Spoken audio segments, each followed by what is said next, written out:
This is Vedangi Kulkarni. She is attempting to be the fastest woman to circumnavigate the globe on a bicycle.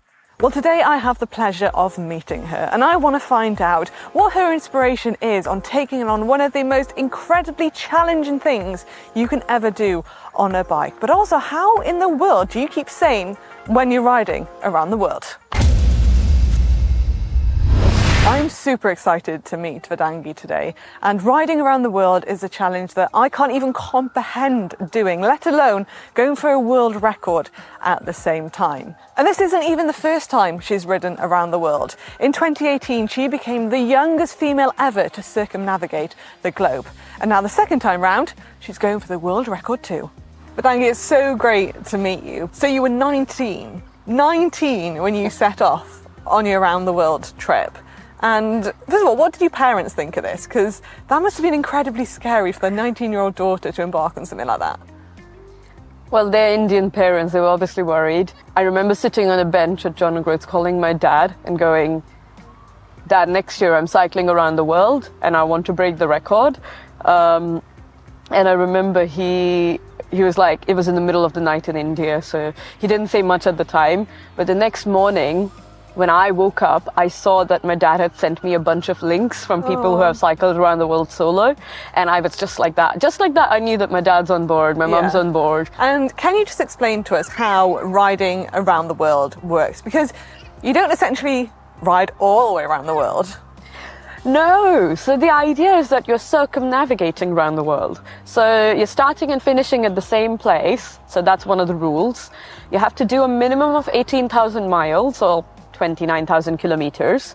You have to cross two antipodal points, so 2 points on the exact opposite ends of the earth. For me, one is Wellington, another one is Madrid. You have to be unidirectional, you have to go unidirectional, so you can't go back on yourself to make up the mileage. And yeah, you can't draft others and things like that. But yeah, and you can do the supported or unsupported. It doesn't really matter. The record is the same. But yeah, I'm going for the unsupported one. But then I'm also saying that I'm cycling across India as a part of this. So some of that might go out the window. It might be a semi-supported situation in India, but the rest of the world at least will be unsupported. So. And do you have to get evidence along the way of, where you've been? How do you prove that you have ridden around the world? So you've got a tracker that shows the world where you are. Mm-hmm. You have the GPS logs, and then you also have a logbook. So people that you come across, say I've stopped at a gas station, I've had my lovely Subway, I can just, ask the cashier to sign the receipt and, I can pop that into the logbook. But even just having done it once, you're going to learn so much going into your next record attempt. But the first time you did it, how many miles did you actually cover? It was total? Just over 18,000 miles. Okay. Like, I literally, it was like so close. It was just over 18,000 miles. So you started and finished in Australia? Yeah, in Perth. So why Australia? Does everybody do the same route, or do you get to choose where you go? You choose whatever's convenient for you. I hold an Indian passport, so visas are hard for me.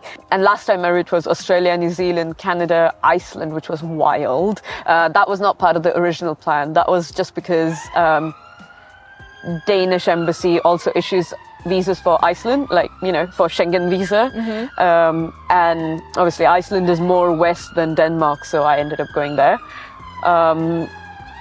But yeah, that was probably why I went to Iceland. And then, mainland Europe, Russia, India, and then back to Australia. That was my route last time. You must have learned so much on a round the world trip. So how many days did you do it in? 160. 160. And, just tell us some of the stories or what you learned about yourself riding around the world that first time.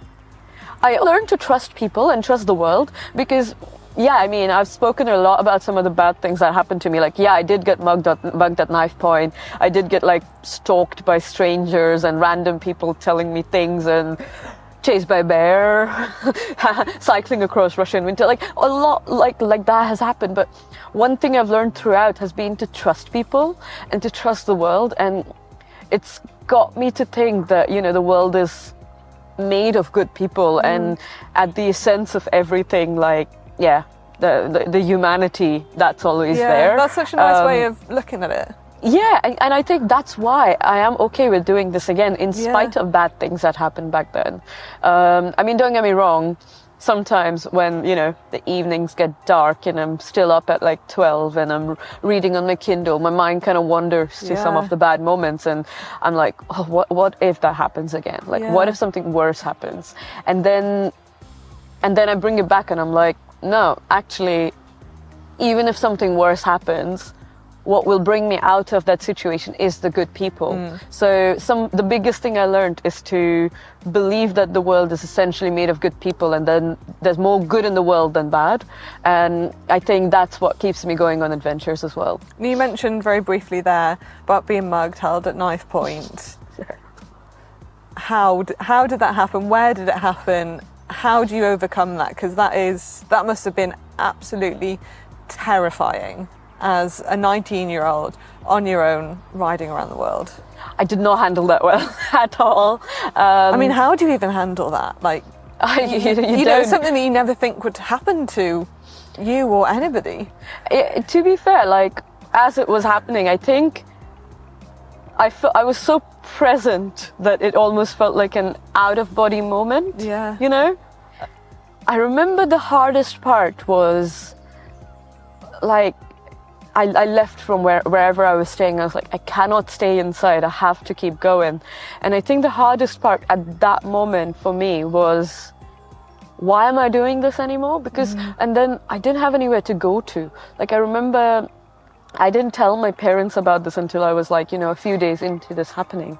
And I realized that I didn't have like a home, because my UK visa, because I hadn't been in the country for that long at this point. I didn't know that on a student visa that you're meant to be in the country for so long, and if you're out then they cancel your visa or something. So my UK visa had been cancelled. I didn't know where was home anymore. And so I had to keep going. I mean, even just having that happen and your ability to overcome that, to keep going, even when, you know, that had happened, you've got really bad concussion, you're thinking, why am I doing this? I've got nowhere to go. But you just kept going. It had been so easy for you to be like, actually, no, it's not worth it. All this has happened. It's just not a good idea anymore. I'm going to go home. But you just kept going. Yeah, but it was never not worth it for me. For me, it was just, I couldn't stop thinking about the fact that someone like me is getting to do this. There was also a part where I was like, well, what's the point of everyone supporting you if you're not going to do the thing, right? Yeah. And so then, that was also a little bit there. So there's always that little fear of disappointing people. And at that point, like, there were so many people really rooting for me. And just, as I said, world is full of nice people, and all these people messaging me, and I was a bit like, it'd be such a shame to not finish this. And I also realized I would be the youngest woman to do it. And that's such a big accomplishment at such a young age. How did you feel when you finished that? Obviously knackered. Really? Very, very tired. I was really relieved. But also, like, I had a severe lack of satisfaction. I didn't feel like I had done something like this. It didn't feel like a big deal. It didn't feel like anything. And I think that was because I finished on Christmas Eve, really late on Christmas Eve in Australia, when I should have finished in amongst all my friends and everything, you know. Instead, I was finishing on the other end of the world from where my friends are. And yeah, my parents were there at the finish line, which was really nice, celebrated with them. But everything was closed on Christmas Day, and I just remember going, I've just done this thing, but it doesn't feel big. Yeah. I don't feel satisfied. I don't feel like, there was that. And I couldn't stop thinking that I wasn't stronger. I couldn't go further. I couldn't do this faster. Back then I knew I wanted to do it again, but I didn't know when, and I didn't know if I would actually. But there was that thing that I want to be stronger, and I don't want all these bad things to happen. And even if they do, like, I want to bounce back quicker, because that bit between Spain and Finland, when I was so ridiculously slow. And yeah, like you shouldn't feel like that when you're breaking records. You should feel like you're pushing yourself, you know. And I grew up thinking that when you feel like you're pushing yourself, that's a good thing. When you feel like you're going a little bit outside your comfort zone, that's a good thing. When you feel challenged, that's a good thing. And so then, like, when it started feeling a bit like I'm doing barely any distance and it's feeling just as hard, it felt a bit shit. And I think it was those few weeks there in between that impacted how I felt about the overall ride. Yeah. So suddenly I'd forgotten that it took me fairly less days to do the first half of Round the World. Yeah, I think I was just only focused on the last 1/3 at that point, and yeah. Yeah. So what are you doing differently this time? Because it's only a matter of weeks before you start your next Round the World venture. I have trained differently. How do you train to ride around the world? Do you just... You do it one time and then you do it again. Yeah. So you trained the first time. That was the training a few years ago. But yeah, what does your training look like? Do you just go on like epically long rides? No, not a lot of that actually. Okay, interesting. I think the way my approach to this was a bit calm. Like I was a bit like, okay, I'm 25 now. I'm a bit grown up, so my approach can be a bit grown up. So I think for me, mentally having it all a bit together means more to me than physically being stronger. Yeah. Obviously, I had to work up my strength. So yeah, strength and conditioning was a big part. So weight training, just general strength and conditioning, general mobility. I started every day with like yoga and meditation, and that's always been a thing. Like no matter when, where, whatever's been happening with me, no matter where I've been in this time, I've always started my day like that, just to feel a bit put together. And the actual training, I did lots of indoor training, which was new for me. I didn't do a lot of that last time, because I didn't take anything seriously last time. This time, the minute I started seeing the increase in numbers, I was like, oh, this is worth it. Outdoor rides, I've made sure that the outdoor rides aren't intense. Like, yes, I'm trying to push myself and everything, but I'm pushing in terms of distance, not in terms of intensity, because I know I can do intense. Like, you know, I know I can ride longer distances, and I know that, but I need to be able to do that while maintaining, you know, my zone 2 and things like that. So all of my outdoor rides for me have felt like a holiday. It felt like I'm just chilling and I'm just getting the distance done. Doesn't matter how long it takes, I'm just trying to get it done. And I think that's been a really nice approach. And then also honing my setup, and then also I have like specific weaknesses like on my upper body, or like I feel sometimes like I'm not activating my core enough and things like that. So really like little things like that I've focused a lot on. And in terms of the route this time, I mean, how do you even go about planning around the world route? Because even if I plan a route, if I'm going out on the weekend, you know, it'll take me quite a bit of time. How long is it taking you to plan this route? And, you know, where do you start? Do you have to look at every single road you go on?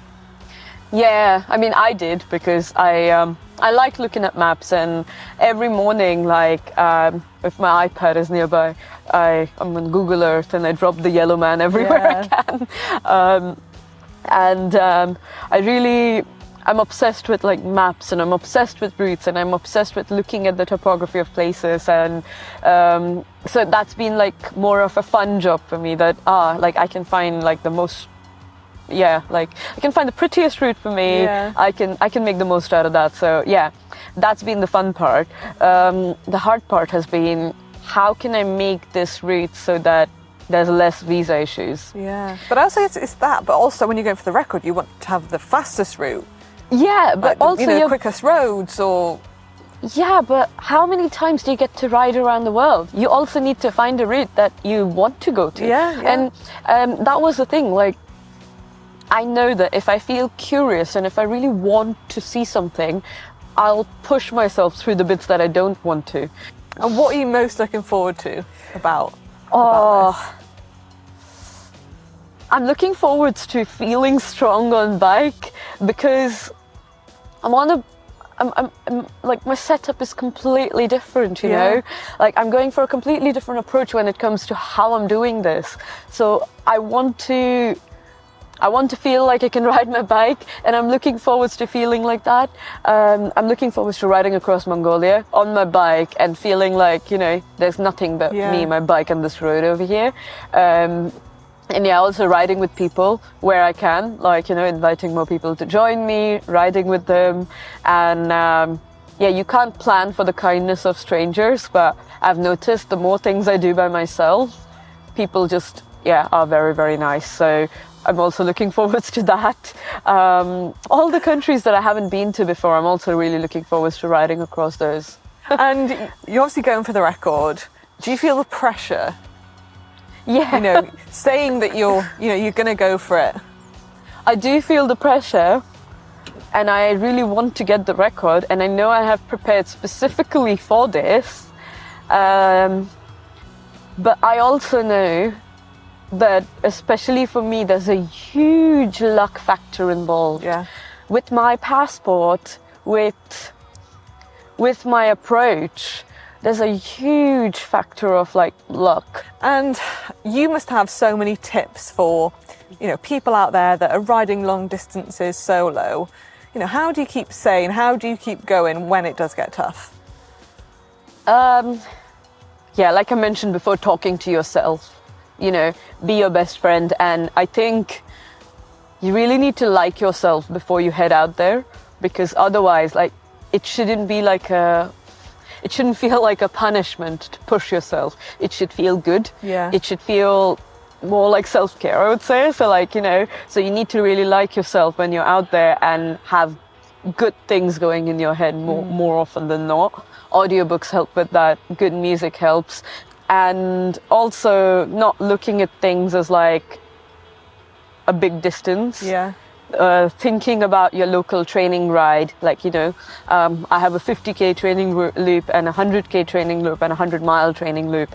And so if I was ever like struggling with things, I would think about the first ever time I rode 50k or the first ever time I rode that particular 50k training loop.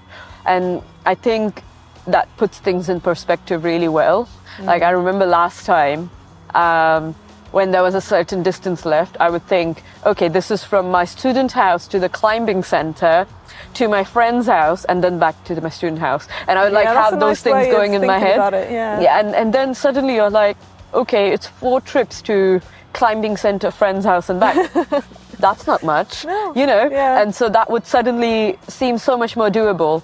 And something that I'm trying to get better at, so fueling, having snacks, all the snacks and more everywhere on the bike, just so like you're munching on something as you go. The sleeping is something we haven't actually spoken about yet. You don't really know where you're going to sleep, or you know what hedge or bus stop you're going to come across, or how safe it is to sleep. How do you manage that? And would you sleep for 6 hours?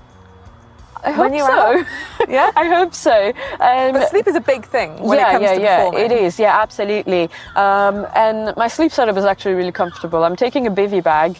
I have a really nice sleeping bag and a sleeping mat that's like literally this big, which I'm really stoked about. It's new. That's why I'm stoked about it, because every single time before this, my sleeping mat is folded up to this. Yeah. So the fact that this one folds like this big is like so fascinating to me. But yeah, so my sleep setup is literally just that: sleeping bag, sleeping mat, and bivy bag. And are you the kind of person that can kind of sleep anywhere? Yeah. Is that something that you kind of learn to get into if you do it more and more? Yeah, I think so. But also, you know, when you've ridden like a long distance, you kind of don't care where you sleep. Yeah. So you just can sleep anywhere, anytime, and it doesn't take a lot for you to fall asleep. So I think that's 100% me. Like I can just sleep like that. So if I've worked hard enough. So yeah, I think there's a lot about that to be said. Yeah. But I think I will try and find places that have some level of shelter as much as I can. Just so I think it's just safer like that. But also I won't be camping all the time.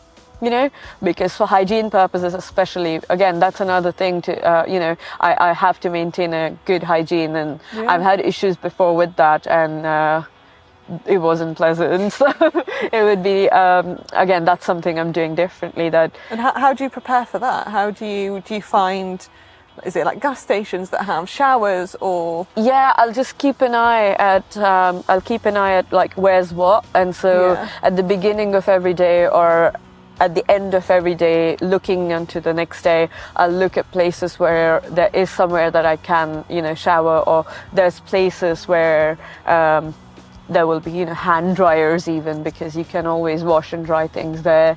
But yeah, considerations like that. But with me, the main thing is I sweat a lot.